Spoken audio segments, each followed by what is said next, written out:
Stan Gibilisco here.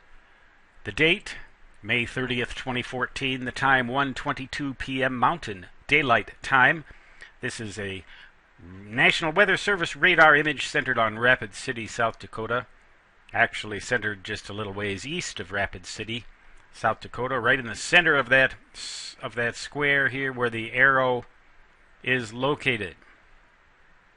I am midway between Sturgis and Newcastle, or right about there, just a little bit west of Rapid City in the heart of the northern Black Hills. You can see showers and a few thunderstorms moving in a general direction from south-southwest to north-northeast in this composite radar loop. Let's look now at the velocity loop instead. Now, the velocity loop is a Doppler radar image. The radar is right there where those red and green blobs converge. Green indicates motion of raindrops or precipitation particles towards the radar, and red indicates motion away from the radar. I'm not really sure exactly what purple indicates. I think it must indicate out of range of the radar. Now, you've got to keep in mind in a radar like this, or like any other radar image, such as this one.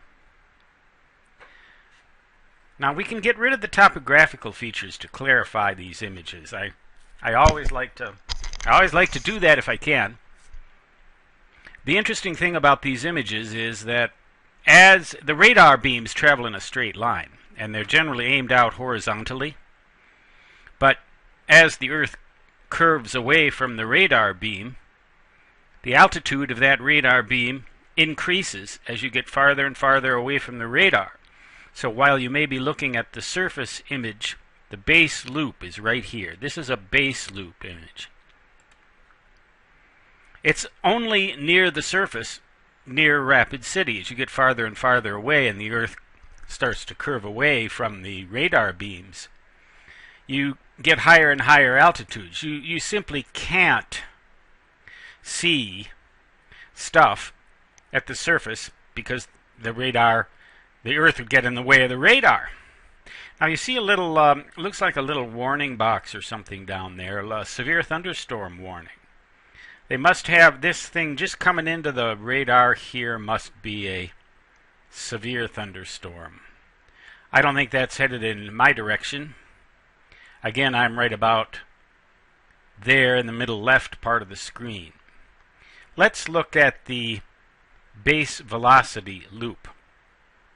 And once again, get rid of the topographical features. You can't see very much there. There isn't very much precipitation reaching the surface, evidently.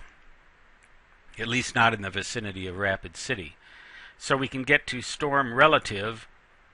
I'm not sure exactly what storm relative means,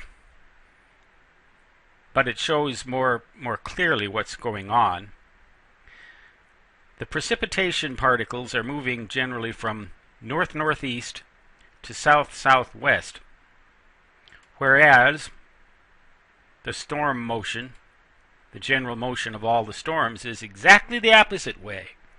So we've got just about a 180-degree wind shear between the currents that are steering these storms from south-southwest to north-northeast and the actual motion of the precipitation particles from north-northeast to south-southwest.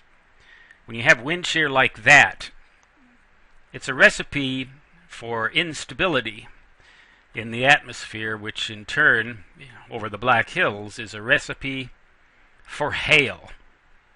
My nephew has said that tomorrow, Saturday, May 31st, 2014, we will see golf ball or larger size hail here in the Black Hills near my location right there. Time will tell whether he's right. The forecast certainly would favor such a thing. Stan Gibilisco signing off. Until the next radar watch. So long.